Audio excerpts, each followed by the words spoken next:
Can you see me? Yes, I do. Can you see me? Yes, I can. Hi, how are you? I'm good. Let me. How are things going? Um, well, well, Well, maybe it's because it's good to see me and it's good to see you, but are things really going well? yeah. Yeah? Yeah. Good. Well, that's good to hear. You seem energized and full of excitement. Can I assume that you're doing well too? I'm pretending. Actually, I'm very excited to see you, honestly. And especially like after, yeah, it's been a long time. And just especially after these last like 2 weeks. Yeah. I mean, I was thinking about you over the weekend with all that foot traffic, and I'm remembering like your neighborhood. I was. yeah, no, it's been okay externally, everything that's happening, and then working with everybody and everybody's feelings about it, and it's the Mm, gamut of feelings, and so and then not to mention like your own, right? of course. So yeah, how have you been kind of managing it all? Um, Noticing my sadness whenever I turn on the news, Yeah, and I'm just allowing myself just to stay with that feeling and not overthink it. I wish I would have done that on Sunday. Oh, I had a lot of anger. stay with the anger. Oh, I did, and I discharged it. I mean, and it wasn't in the worst way, but in hindsight, I could have handled things a lot better. So I went on Psychology Today because I happened to be looking at an article about PTSD in women. Mm, And when I saw the article in the morning, right next to it was a ad for to sign Donald Trump's birthday card, paid for by the Trump administration or friends of Trump or whoever it was, right next to the article on why there's more PTSD in women, and then the subtitle is that sexual trauma is uh, is the contributing factor. So of yeah. course, because I'd been having so many feelings about everything and anger, particularly, I kind of reacted out at Psychology Today. Mm, And not only that, I posted it on my wow. Instagram.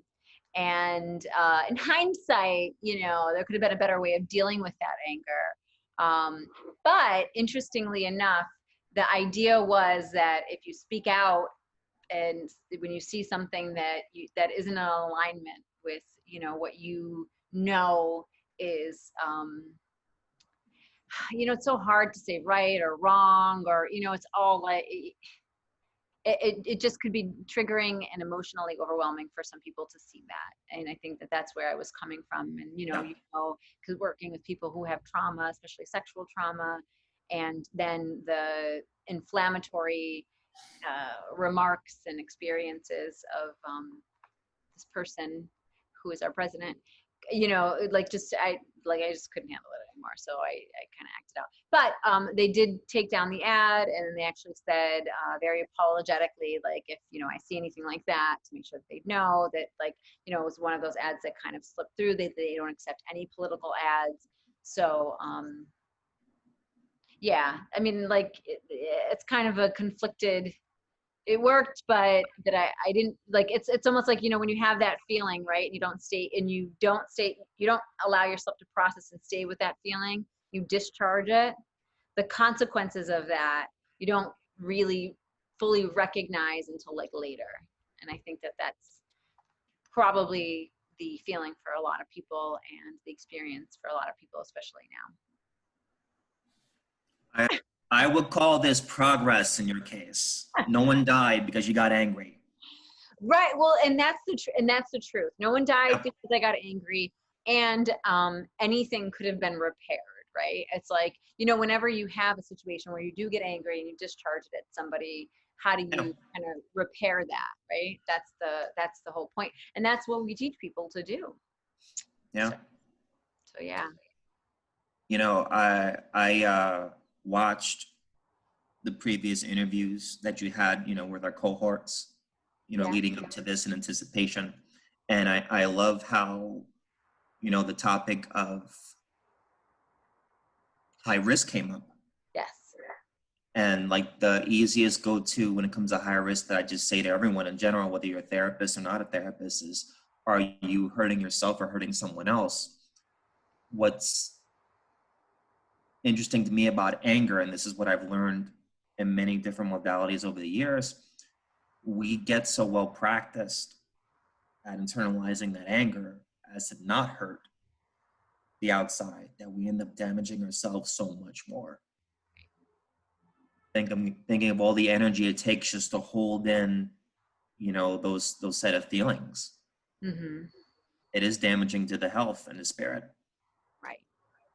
And you're so right about that, because that is exactly what's happening, is that like all that anger from being just walking outside Yeah. and not feeling safe, and not feeling like, this world is for you or created for you, which a lot of people of color, Black people, like a lot of people have experienced. Yeah. And having to swallow that and to deal with it. And I think that what may be happening is people are also recognizing that's the reality. And then I've been having a lot of conversations with a lot of different people, and it's like, hello, this has been going on for such a long time. This isn't anything new. But there's like a collective kind of delusion about things. Mm-hmm. And then a repression, right? Yeah. Of the feelings and because when you do act them out, or when you do, express them, things, don't, at times they don't change, or they don't change much. They don't change fast, right? So. You said the word safe, and I'm very curious if you can tell me what your individual definition of the word safe means to you. That is a great question. And again, just like I told Lloyd, you therapists are always like trying to, I know it's so hard not to do it. It's so hard not to do it. But I think about this a lot, because I think it just comes down to the biological, like, and physiological body that we have, and our beliefs around what is safe and what isn't safe, and how we see the world, and how those belief systems have gotten set up based on our experiences, and how our physiology gets kind of like laid down. So, you can feel unsafe in your own home. And a lot of people do feel unsafe in their own home, even when they're by themselves. That's like the fear. And then, a lot of people will call it anxiety, stress in a mild form, which is not mild. Yeah. So, for me, safety is the physiological and emotional feeling of feeling like you are okay and that you're safe, but that your body feels it. And I really don't think a lot of people's bodies feel safe in the world. And particularly if you grow up to feel like the world is a dangerous place, which a lot of us have. A lot of people who've had trauma, who've had all kinds of experiences, and that have challenged that sense of safety. What about you? What comes up for you about it?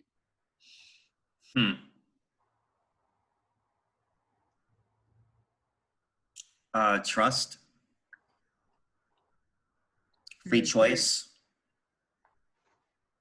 having the freedom to exercise my own will. And I also think some level of expectancy in my day to day. And not only are those concepts important to me as an individual when it comes to safety, but I'm noticing existentially in the world, these things are rather coming and going right now erratically.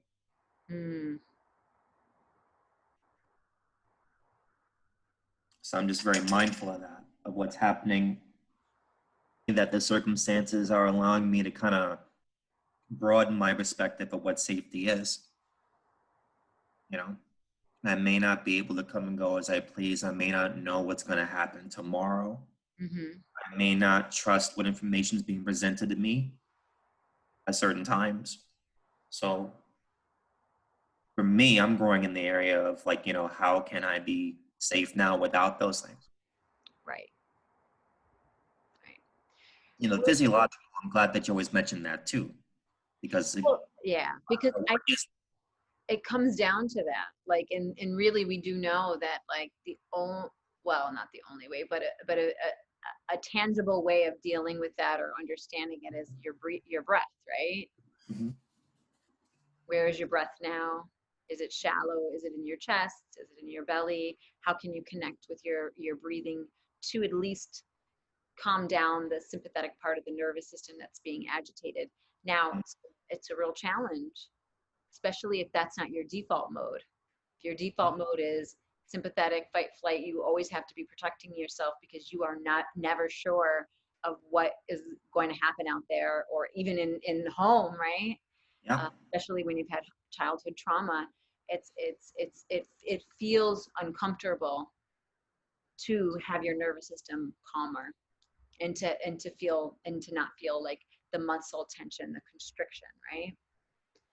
So then it's interesting. So how have you been able to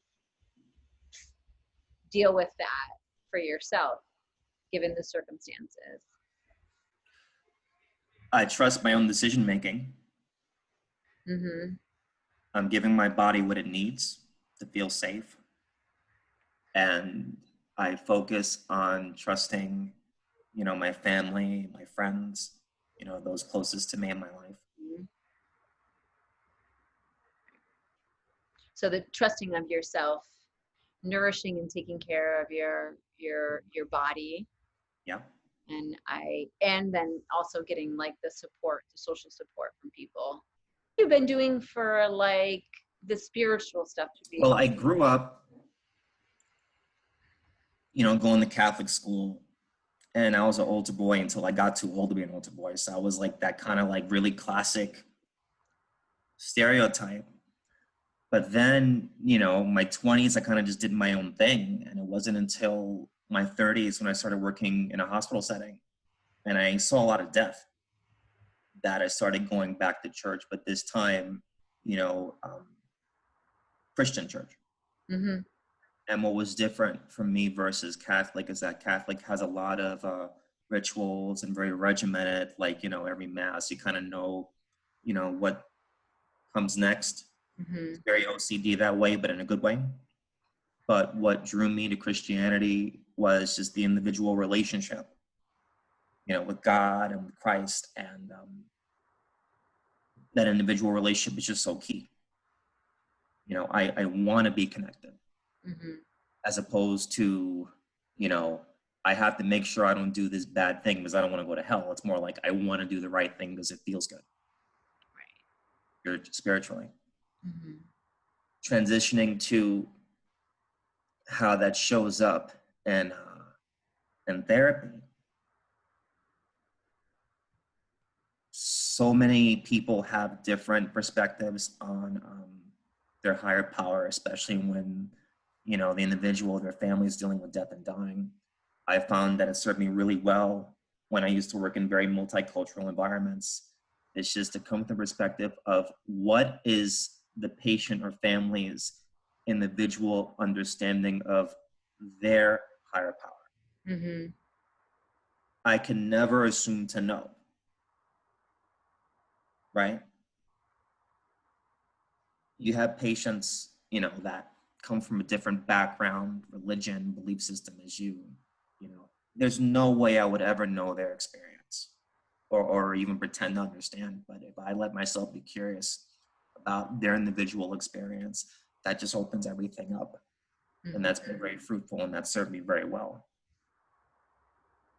Has it impacted your spirituality or views too, like as you learn and incorporate What's good for me that's really helped me out a lot is that in the beginning, I used to think that there were things about psychology and religion that were at odds. Mm-hmm. But the more that I learn about both, I find that it very much overlaps. It's just different ways of saying the same deeper messages. Mm-hmm. You know,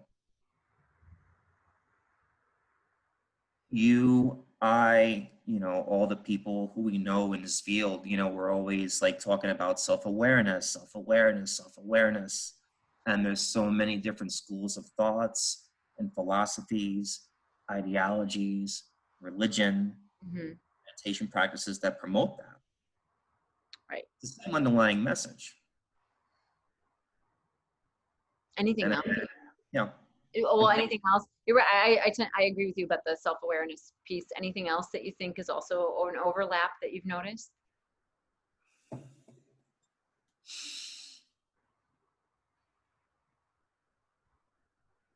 think being good to others. Mm-hmm. Golden rule. Yeah. Right. Yeah. Right. Which is, it's interesting because, as soon as like I think of that, I think of projection, right? Displacement, Yep. defense mechanisms that we will do and tend to do consciously, unconsciously, sorry, that impact that. Any other ones that you can think of? So self-awareness, the kind of golden rule. Well, there's the way that I was taught, and I myself have been in therapy ever since I decided to be a therapist many moons ago. Mm-hmm. One of the most important things I was taught is 4 parts of us. There is the mental, the emotional, the physical, and the spiritual. Mm-hmm. And if we take care of all 4 parts of ourselves, that's where all the energy, life, and wellness, and you can positively impact the people around you just by example, just by your presence. Right. And one of the things that I love, and we've talked about this many a times, is that you, just like I have been in therapy for a long time. And the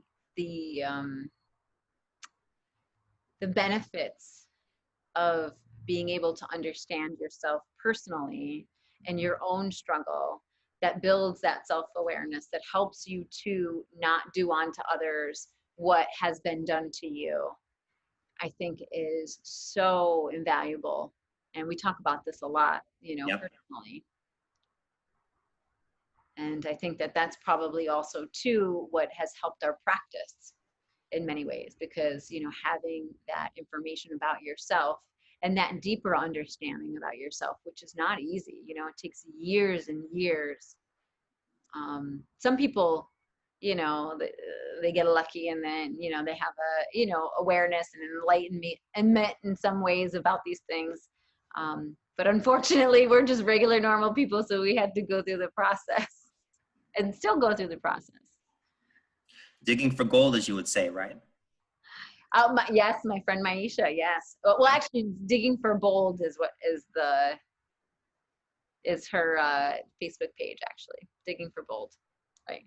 Yeah, but it's true. It is, yeah, it is digging for. It's really like figuring out what it is underneath all of that, like, crap.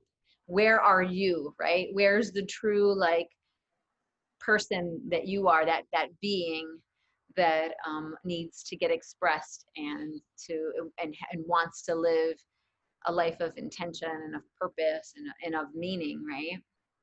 I'm glad that you mentioned that, because the even more subtle defense mechanism aside projecting is the introjection Mm-hmm. of all the bad things that have been done to us by others in the past. Those people aren't around anymore. We're still having that sharpness towards ourselves, and that really interrupts us from being who we authentically are, Mm-hmm. or fully being who we are. Right, that's so true. So what would be an example of that you could share with people? Well, I think back to previous patients, Mm-hmm. you know, like a recurring theme, usually at least one parent, usually a narcissistic parent, is saying, oh, you're not going to be successful. You're not going to be successful. You know, don't take a risk. Don't do this. Don't do that. Don't be successful. And then in adulthood, you know, you leave your parents behind. You like leave the country to get away from them. Mm-hmm. But, you know, that is still, you're doing that to yourself now. Right. Well, yeah, an internalized belief, a defense mechanism of instruction that comes up, right? Exactly. And sometimes it's so insidious that you don't even know that you're doing it. Yeah. You know, you just end up putting yourself in a similar like work situation, for example, with, oh, I don't know, say a narcissistic boss. There you go. Sound familiar? And expecting different results. Yeah. Or we beat ourselves up for not being able to please Right. other people in general. Right. That's an even more common thing that most of us can relate to, that we're very hard on ourselves, and that interrupts us from, you know, organically fully being who we want to be. Right. Oh yeah, no, I think like self-compassion is a limited resource. I mean, like people do not feel compassion towards themselves. They can feel compassion towards other people, but to themselves, it's such a challenge. They feel like they should be doing better, they should know better, they should be better. And it's such a challenge to allow them to feel that compassion for themselves, to help them to allow them to feel that compassion for themselves, because it's a challenge for them. Yeah. It's a challenge for us too. Yeah. For the past year, I've been recommending my patients to read the book Compassion and Self-Hate. Ooh, who wrote that? Oh man, off the top of my head, it's Neef. She writes about compassion a lot. yeah. I'll get back to the name, but that it's a classic. It's been out for a while. All right, I can post it in the notes. Okay, yeah, that's a good one. I've never read it before. Yeah, are you reading anything now? Reading anything now? Well, I'm just trying not to go blind from doing all this therapy on a monitor all day long. Oh yes, how are you experiencing it? Well, good Wi-Fi, I think, is also a limited resource. and I can't think of anything more like humorous and also frustrating as when like a patient is about to have an aha moment, and then the face just freezes on the screen, like, right. and they're like, or if you like kind of made some like connections and you're working with the patient understanding that, and then you know you're saying something and then like that, yep, the Wi-Fi disconnects. You're like, what? I didn't hear the last like 5 minutes, and then of course you don't remember what you said, even though it was brilliant. Yeah, no, this has been like it's been a challenge. yeah. It's been a challenge. Have you still been seeing like the same amount of people and More? How? Well, in a lot of different languages around the world, the same word for crisis is also the same word for opportunity. That is interesting. I did not know that. Yeah. I learned that at a funeral, actually. Oh, okay. Yeah. And I think this has been an opportunity to lessen the stigma in mental health, that more people are actively seeking it now. Right. I agree with you. And I hope that this will continue and that people will recognize even years from now that therapy is just so much more beneficial just than for a crisis. Yeah. And it's something that, you know, like we just said and disclosed, that we've been in therapy for a long time and have had insights. And, you know, I know that, you know, sometimes I'd say to myself, you know, I don't know what else I could talk about in therapy. There's really nothing going on. And those are like the best sessions because that's when things start like coming to fruition, and Yeah. you have those like aha moments or those epiphanies about something, patterns or ways of thinking, beliefs, something that you kind of hadn't had an insight into before. I don't know if that's been your experience. Yeah. Yeah. I joke with patients all the time. I have nothing to talk about today. I'm like, perfect. Right. Why don't you just stay present with me for a minute or two? Let's enjoy the quiet. Mm-hmm. Maybe pay attention to what your body is telling you now from the neck down, and we'll go from there. And then the floodgates just, Mm-hmm. something powerful usually happens from there. Right. Right. Because we're in our mind so much. So what have you noticed then over the past couple of months, given like, well, first, the COVID crisis in terms of the work that you're doing? How has it shifted or changed? What has been coming up for people? Well, going back to how I like to do my own, somatic work, with gestalt background that I have. It's kind of limiting because right now I could only see you from like your shoulders up. Right. When I usually do a session with someone, I'm looking at everything. Mm-hmm. If I notice that you're shaking your left foot as you talk about your mom, that's a session right there. Mm-hmm. If I notice that your hands are very contracted, that tells me a lot more than you telling me, oh, work's fine. Yeah. Mm-hmm. Right. Yeah.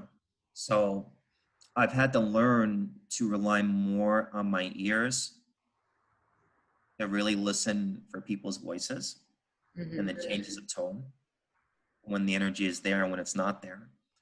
And also the eyes, just focusing more on that to try to just really,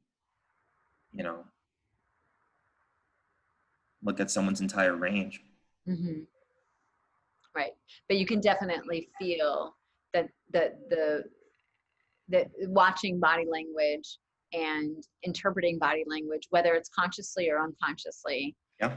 it has shifted, because there's no way unless you're like, even, yeah, even with a full camera, but no one's doing that. That might be the next thing. I don't know. I mean, Well, or what those holograms or those 3D. like Star Wars. Yes, yes, yes. Gonna be the next thing. Yeah, Well, that'll be awesome. okay. Mm-hmm. But I still think no matter what, even if we had that, there is still an energy that happens between two people when they're in the room. You can, Of course. I mean, I think probably the most visceral way one could feel it is when you first fall in love with somebody, or when you're like really in love with somebody, and you really love somebody, you're in a room with that person, there is like an energy, a chemistry, a feeling. There's something going on. Of course, I think that's like probably the most one could feel it if they were attuned, because you're more attuned to it. Yep. But I still think that there's an energy between two people, and we're just not as conscious or as aware of it. And it's definitely feeling lost in the work. I can feel that. And it's also fatiguing. At least I don't know about for you, but for me, because I think that energy, I was talking to Lloyd, and we were talking about introverts and extroverts and ambiverts, and and I actually made the connection at that time that, I can be by myself, and I am introverted and extroverted, but there is something about having a session in person that is the process of, and the movement of energy in that session is what fuels and ignites, thinking and processing, connecting with the other person. Yeah. Have you noticed the same thing? Well, us talking on video is not the same as us talking on the one train like back in the day. Yeah. Yes, which, oh my God, we totally did not pick out a train. So you've I seen. just did. I just did. So we're on the one train. We're on the one train, that's right. Why are we on the one train? Because that is the first train we started having these deep conversations when we first met. That's true. Yeah. Where are we headed? Headed uptown. Which I love uptown anyways. I used to I lived off the one train for a very long time. Yeah. Several different places actually on the like Upper West Side, Morningside Heights, Mhm. Harlem. Did you ever live up there or no, you've always been in Brooklyn? I spent half my life in Brooklyn and the second half in Queens. Mm-hmm. How has it been in your neighborhood now, given everything? Um, I would say a 50-50 ratio. Okay. I mean, as far as compliance with the pandemic, it's literally like split down the middle. Oh, really? That's interesting. It is. What do you mean? What have you noticed? Half mask, half no mask, Mm-hmm. half social distancing, half not social distancing. You know, people are tired.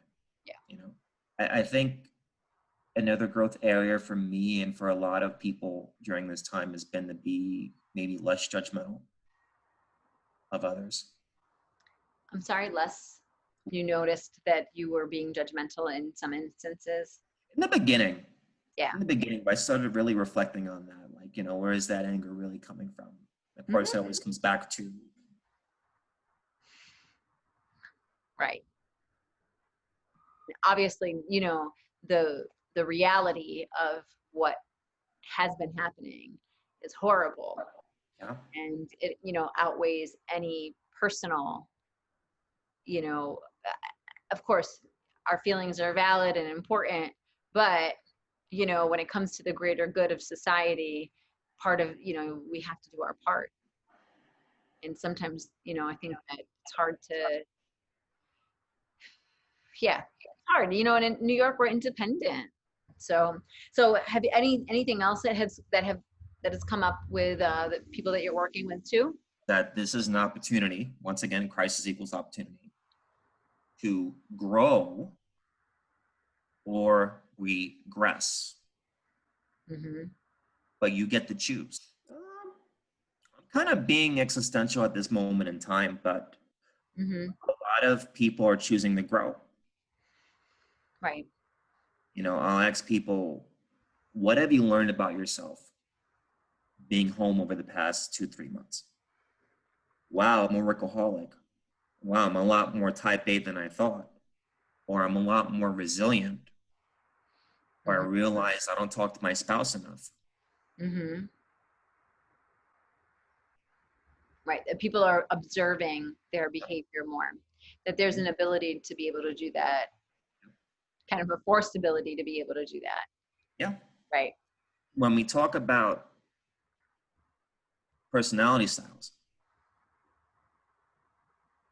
I look at this whole situation as a magnifying glass, you know, to the stuff we were already working on prior to the pandemic. We could do even deeper work now.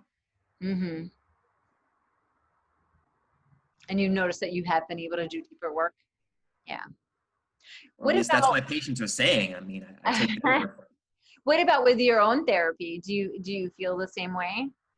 Well, I do miss, you know, the ritual of going to my own therapist's nice office on the Upper West Side. It's just, you know, I would get some tea first. I would come in nice and warm and like, you know, ready to just like, you know, dive in and, you know, Hmm. that energy can't be replaced. Right. That face to face. I miss that. Yeah. But you know, I Yeah. haven't missed a beat though on my own self care at that, which I'm proud to say. I mean, Oh, good. how's Good. it been with you? Well, I think there's been spurts. Like I honestly don't. I really don't like doing the virtual visits. I much rather be in the office. It's nicer and it feels safer. I think in lots of ways too. It's like the place that you go to just talk about your stuff or whatever is going on. Yeah. And because, I don't know about for you, it looks like, you have a space an office or some that you're using. I have spots in my apartment that I'm using, and I'm trying to keep these spots like available for specific, Mm. yes, experiences. So this Yeah. is my office generally. I'll do my videos on the other side of the, the space. I will see my therapist on another side of the space. And that hasn't actually really been that consistent either. So, but what has been consistent is seeing my patients with, you know, in my office Yeah. space, which has been helpful, I think, for me and for them. But I haven't been able to really kind of, I guess, do that for myself with my therapist, because it just feels so like disorienting. It doesn't feel like kind of I don't feel as grounded. And I think that that's something that I've been thinking about and working on and trying to like figure out how I can do that a little bit more. Because I think at the end of the day, what happens is that certainly, because it's a like almost the physical and physiological like reaction of, is this place safe and Mm. comfortable to be able to let go and let loose and allow yourself to actually like, you know, be free. And it's not and I honestly don't think it's a conscious decision. I think it's unconscious. I think it's like there's something constricting about it in some ways, and trying to kind of work through that. Mm. Yeah, so that's kind of what I noticed. But I mean, I've had great bouts of, I've been doing a lot of work on my own, and great bouts of doing work with with my therapist, with the work that I've been doing on my own. And of course, I mean, she's very helpful, and that's been great. Um, but yeah, that sense of safety and connecting to the physical office, her office, it's safe. I don't have that, Mm. and that's funny because I haven't even really, I didn't even really consciously like think about it. I'm just kind of coming to that realization right now. Well, this is therapeutic for both of us. Mm-hmm. It is, and I'm sure a lot of all of you can relate to this too, right? Yeah. Kind of mentioned gestalt and somatic work, and you explained a little bit as you were giving your answer about you know, what it was like to do virtual sessions. Can you explain what the modality of gestalt is, what somatic work is, and how you actually, and how you came about to use that for your practice? Because a lot of us have different things that we kind of veer towards. Well, my very first therapist that I had, you know, ages ago when I first started going to grad school, um, his background was Gestalt. And it wasn't until years later, after I got my clinical license, that I figured that'd be a great direction to go into. Of course, with some encouragement from the outside. Um, it's more like, what is it not? Because it's such an integrated psychosocial approach. You know, it first started in the 50s, you know, with this couple of therapists, Fitz Pearls and Laura Pearls, that, you know, they created this also with sociologist Goodman. And it just has become like this whole thing. You know, there's actually a quote. Well, there's a lot of Gestalt quotes, but there's a quote that makes me think specifically about your body of work that you've been doing for the past couple of years online. Oh. Yes. And anxiety is excitement without breathing. Mm. And one thing that I've heard you say on many occasions is that, like, you know, the unknown can bring a lot of fear, being overwhelmed, you forget to breathe. And that kind of leads us to the mindfulness of being able to clarify what our emotions are in the moment, you know, to release the energy and the excitement that's buried underneath the surface. And we actually let ourselves just breathe, and you do a lot of breath work yourself. Mm-hmm. So what would be kind of like, because you said it's a biopsychosocial somatic like treatment, right? So what would be a good example of how you'd work with somebody using the practice? Well, I've been talking, this whole conversation has been a good example. Oh, really? In what Oh, way? really?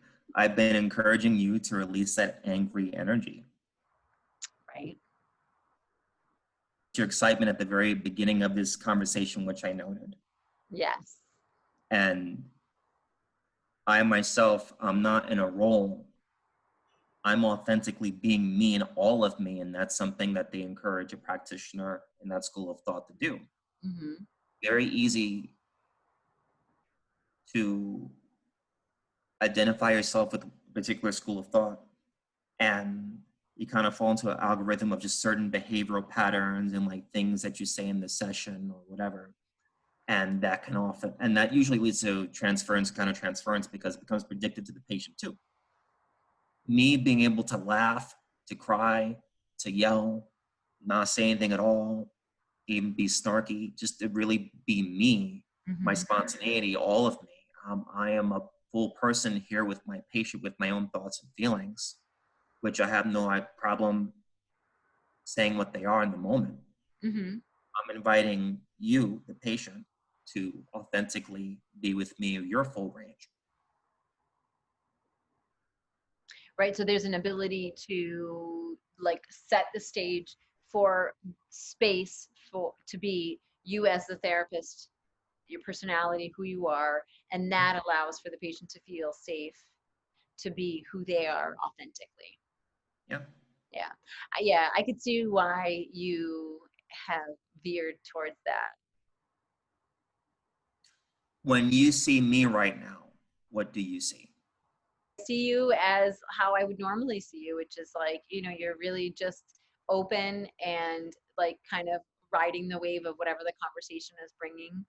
And, sometimes it's funny because sometimes I don't know what you're going to say. Sometimes I know what people will say, and I often don't get that from you, especially when we've had like some deep conversations, which actually, interestingly enough, I should share this because I feel like it's so important, is like when I left the job, do you remember one of the things that you told me?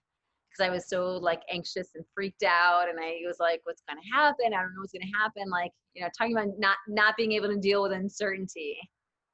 Embrace the fertile void. That's right. That's right. Do you want to explain to the audience what that means? Well, a lot of different schools of thought in therapy and psychology have been saying it for years, but Mm-hmm. to speak plainly, because I know that not everyone watching this is a therapist, Right. is that uncertainty is part of life, and it's very easy to contract and hold all that energy in. Right. So the transformation comes in being able to expand and lean in to what is unknown and thrive and be full of life. And I think you are a good example of that. You are Yeah. a living example of that. Well, thank you. But that was you. That term really helped a lot. The fertile void, because really what you were saying and what I got from it and what I continue to get from it, even though, sometimes it feels like there's no traction in things, is that there are seeds planted in that void. Yeah. And it's very fertile ground because we've been doing the work, or like whether you're doing the work with your patients, I'm doing the work with my therapist, or just in life generally, or working with business colleagues or whatever. There are seeds that are planted, and they just are, you don't see them yet, but they will be coming up. And so that is, and that's really interesting, because if you can have faith in that, then that holds, that kind of like just provides like a holding environment for yourself, and remembering that. So that always like really helped me, and I still think about that a lot and utilize it. So thank you very much. That was very helpful. My pleasure. Yeah. Yeah. And it's interesting because I was just thinking that is also a good, because this time now more than ever, right? The Yep. uncertainty is so clear.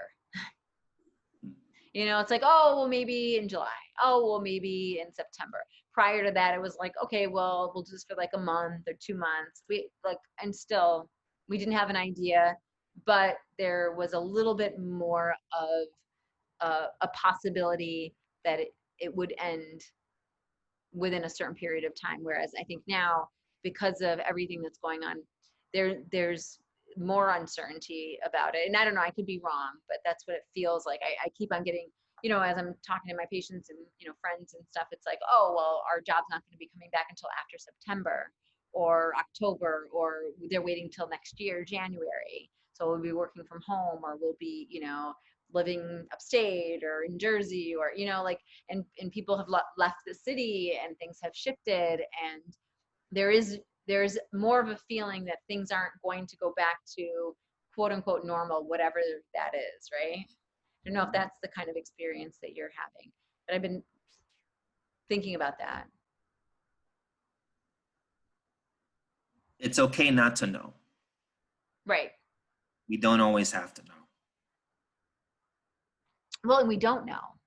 Yeah. But possible to know. It is but, impossible to know. But one thing I like to say to people, whenever you feel lost, always remember that you're on the corner of here and now. That's great. Gonna use that. You're on the corner of here and now, because you really are. And actually, all we have is the present moment. Yeah. Power of now. That's it. Right. And I would say, I mean, I know that it's so hard for people to hold on to that, because there is so much anxiety about what's going to happen in the future. And so just to get back to that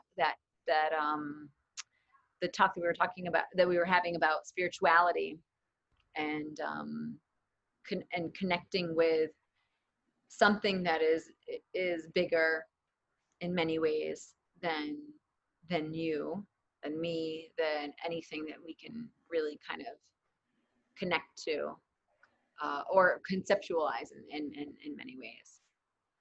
A big part of faith is trusting and not knowing. Right. Believing, not seeing. Mm-hmm. And I think that's just so hard for our brains to be able to manage. And that's why religion, that's why spirituality has been an important part of the human experience. Yeah. And now in January, I went with some friends down to Texas. Mm-hmm. And there was a live band at this lounge. And, I'm an 80s baby.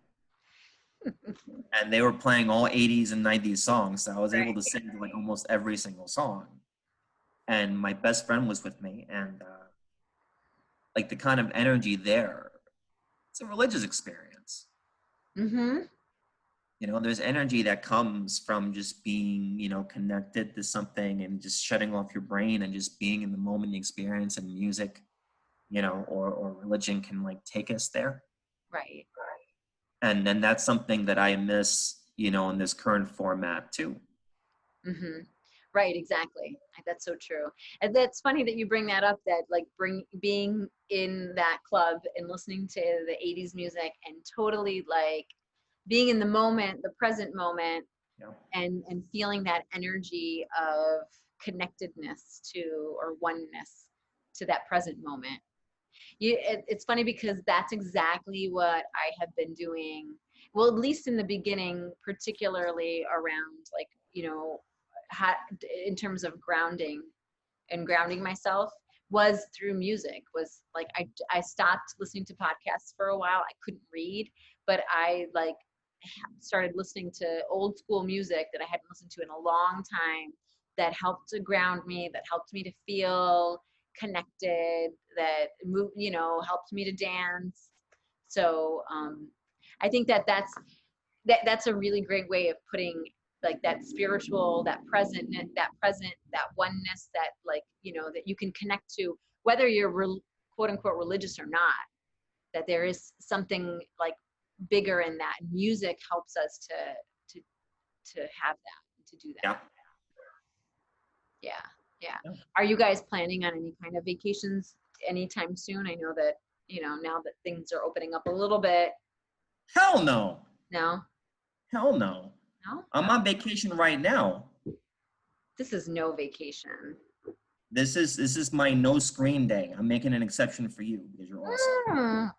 Oh, thank you. Really? I didn't know that. Good for you. Yep. After this conversation, I'm going to go back to not doing anything for the next 5 days. Good for you. So you're on vacation. That's so important. So is there anything else that you think would be important for us to chat about? In the future, if we do this again, it would be nice to have like a panel on the side if people want to ask us questions live. I think that'd be pretty awesome. That's actually a really great idea. Yeah. But I think the whole point of all of this is really just to get people to see how, you know, there are different types of therapists, there are different therapists in modalities. And I mean, it's so interesting because the first 3 therapists that I have, all men, all of color. Interesting, huh? Huh? Quite interesting. Right? Yeah. Yeah. So, which I think is it's really important. I mean, you know, because that is a major issue that a lot of people will say, that there's not enough diversity in men, you know, in terms of connecting with another man. Some men want to, some men want to like see a woman. I honestly think that it's beneficial to do that depending upon where you are in your life, you know. Yes. To process things with a woman therapist, there's, you know, countertransference that comes up that's very helpful, or transference, not countertransference, sorry, transference that comes up that can be very helpful. And then with the male, same thing, whether, you know, so I find that that has been helpful in processing some things. So I'm glad that, you know, look, it worked out the way that it worked out in terms of, you know, wanting to start this process and start like kind of getting people to come on and talk about, you know, different things that therapists talk about, and drink delicious tea, which, by the way, what are you drinking? Mint. Tazo mint. Nice. Tazo's Yes. good. Yeah, that's a good yeah. I have jasmine green tea, which I love because it's just so relaxing. And especially now, I really I had to just up my groundedness over the last couple of days and last week actually. Because it's been so crazy, and the energy of everybody. Yeah. Of, you know, yeah, this is not an easy thing for people to be going through. And kind of staying with people and where they are, and validating however they feel about it in some ways can be exhausting and overwhelming, especially when you have your own strong feelings about it, right? Hence the acting out or acting up, however you want to describe it, with Instagram. So anyway. Hey, listen, you got angry, no one died. Exactly. Well, I appreciate this so much. Thank you so much for doing this. What is it about this that you appreciate? That you're open, and you're willing to talk about things and disclose stuff, especially personal stuff that probably wouldn't do, talk about being in therapy and that process and all that stuff. I mean, I think that, again, the whole point of this is not to get Jerry Seinfeld's numbers or anything like that in terms of the comedians in cars drinking coffee. It's really about just helping people to meet therapists, to see that there's different modalities, and to potentially plant the seed, right, in that fertile void that maybe kind of connecting with a therapist in some way, shape, or form can be helpful. And that's the whole point of it. So, you being open to the process, I really, really appreciate. I appreciate your energy, your life, your vibrance and your hopefulness. Ah, thank you. Thank you. So can you tell folks where to find you? Yes, I am on Psychology Today. Okay. It can be reached via phone or email or whatever. Mm-hmm. Um, I have multiple video platforms, which, of course, given these times, so I can be reachable through Zoom, Google, Skype, whatever, DoxyMe. I downloaded all that stuff. So Okay, perfect. All right, nice. So Psychology Today. So what I'll do is I'll link your Psychology Today to the the Instagram or Facebook or whatever, the platform is. So thank you so much. thank you. All right, it was good to see you. Namaste. Namaste to you too.